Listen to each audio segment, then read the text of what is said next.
As a kid in rural Nebraska, biking was my escape, a freedom tethered only by my parents' strict rule: never cut through the cornfield.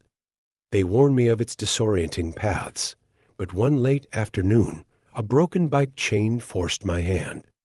I stepped into the corn, hoping for a shortcut, only to realize the paths within weren't so simple.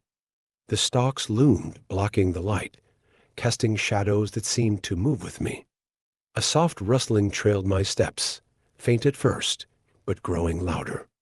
As I pressed deeper, a figure emerged from between the rows, a man, clothes ragged, his eyes cold and distant. "Are you lost?" he asked, stepping closer with a rough voice that sent chills down my spine. My body froze, his presence sending instinctual alarms blaring in my mind. I turned and ran, corn stalks whipping against me as he chased, shouting, "I can help you." Hours later, hiding, the sounds of his footsteps faded, and I stumbled home in the dark. Days passed quietly until my abandoned bike showed up on our porch. The man's memory haunted me long after we'd moved. Years later, I returned to the farm. The slow, quiet life had a strange pull, even as I remembered those frightening memories. Each evening, just before dusk, I noticed someone standing in the distance. At first, I dismissed it just an eerie coincidence, perhaps the same unease I'd felt before. But each night, the figure came closer, stepping one row nearer as if drawn by an unseen thread. Finally, I went to confront it, yet the figure slipped back into the corn, a shadow vanishing into shadow. The following day, I visited a nearby neighbor, hoping for answers. She hadn't seen anyone in weeks and swore her son had left years ago. A chill crept over me as I left her home, realizing that whatever was watching me wasn't just some passerby. It was something else entirely, tethered to those endless rows of corn, waiting to draw me back in. As she spoke, I could feel a sinking dread coiling around my heart, tightening like the roots of an ancient tree. I forced myself to keep a straight face, but the old woman's words sent an unsettling chill through me. "Nobody else should be out there," she muttered, glancing nervously at the edge of her property as if she, too, felt watched by invisible eyes lurking.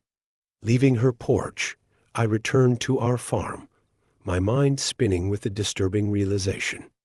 Whoever or whatever had been appearing near our land was neither a neighbor nor a friendly visitor.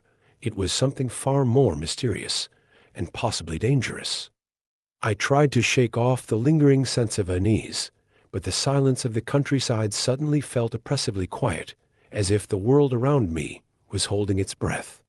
That night, I decided I would stay up late, watching from the third-floor window in my bedroom. I sat in the darkness, barely breathing, as I scanned the distant rows of corn. Every rustle, every whisper of wind seemed like the approach of something unseen, something that didn't belong. Just as I was starting to think I'd lost my mind, I saw it again, the figure closer than before, standing almost at the edge of our driveway. Heart pounding, I squinted, trying to make out any details in the dim light. It was too far to see clearly, but I could sense a watchful presence, a hint of eyes following me, even from that distance. Just then, as if sensing my gaze, the figure took a single step forward. I flinched, gripping the windowsill as a cold sweat broke out across my forehead. I had the overpowering urge to turn away, to hide from the thing that had no business being there, yet I couldn't. It was as though my feet were planted in place, rooted like the corn itself. The figure stayed there, still and silent, for what felt like an eternity, before it finally melted back into the shadows, vanishing into the corn without a sound. My body felt as if it had been drained of all strength. Exhausted, I collapsed into bed, barely able to sleep, haunted by the knowledge that it was still out there. The next day, I was filled with a deep, unsettling determination. Whoever was playing these games on our land, they had crossed a line. I armed myself with a flashlight, and after sundown, I took a long, slow walk along the edge of the cornfield, my fingers itching to hold something more substantial than just a beam of light. Every few steps, I'd turn and scan the endless rows, but there was nothing there, only the whispering rustle of the stalks and the faint scent of earth. But then, just as I was ready to turn back, the figure appeared again. This time, it was so close, I could see the rough edges of torn clothing, the way it hunched as if in pain. I felt a surge of fear, but my curiosity was stronger. I held the flashlight steady, my voice wavering as I called out, "Who are you? What do you want?" There was a long, agonizing silence before it finally replied, its voice low and filled with an edge of desperation. "I'm lost. Help me." The words were drawn out, ghostly, each syllable a chilling whisper carried on the wind. I tried to speak, but my voice was swallowed by the darkness. The figure took a step closer, and in that instant, the flashlight flickered and died, leaving me alone with whatever waited in the shadows. My instincts screamed at me to run, to escape, but my body felt frozen in place as the figure continued to approach. In a moment of pure terror, I forced my legs to move, tearing my gaze away and sprinting back toward the house. Behind me, I could hear faint footsteps matching my own, soft yet relentless, following me through the field. I didn't dare look back. I didn't stop until I was inside, slamming the door and bolting it, as if that thin barrier could protect me from whatever haunted those rows of corn. After that night, I couldn't bring myself to stay on the farm much longer. Each time the sun set, I felt that same presence creeping closer, lurking just beyond sight, waiting for me to let my guard down.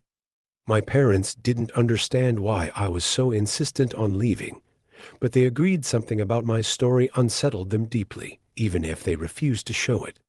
We sold the farm, but to this day, I hear whispers about strange sightings around those fields of a figure lingering near the rows of corn at dusk, waiting and watching. And sometimes, when I lie awake at night, I still feel those eyes on me, as if something from that farm had followed me, a shadow of the past that refuses to fade. Even now, I'm haunted by the memory of that figure, of the endless rustling in the corn, and the faint echo of that eerie, whispered plea, "I'm lost. Help me." Years passed. I left the farm and built a new life in the city, where the lights are always bright and the streets are always crowded. I thought I had left behind every memory of that old house, the cornfield and the ghosts of the past. But some nights, amid the artificial peace of the city, I still feel a chilling shiver, like someone's watching me from the shadows. Then one night, as I was walking home after a late shift, I suddenly heard it again, the rustling sound of corn, a sound that had no place here in the heart of the city. My heart stopped, my feet grew heavy, trying to ignore the sound that shouldn't exist. But when I turned around, there was nothing. Silence. Stillness. I kept walking, my steps quickening, but just as I passed a dark alley, I heard it clearly, unmistakably, a familiar whisper behind me. "I'm lost. Help me." In an instant, I turned, but the shadow had vanished. In this bustling city, I understood that what I saw in that cornfield all those years ago had never truly left me. It's still there, following, waiting, and perhaps forever haunting me from the darkness, and I realized maybe I'll never truly escape that shadow.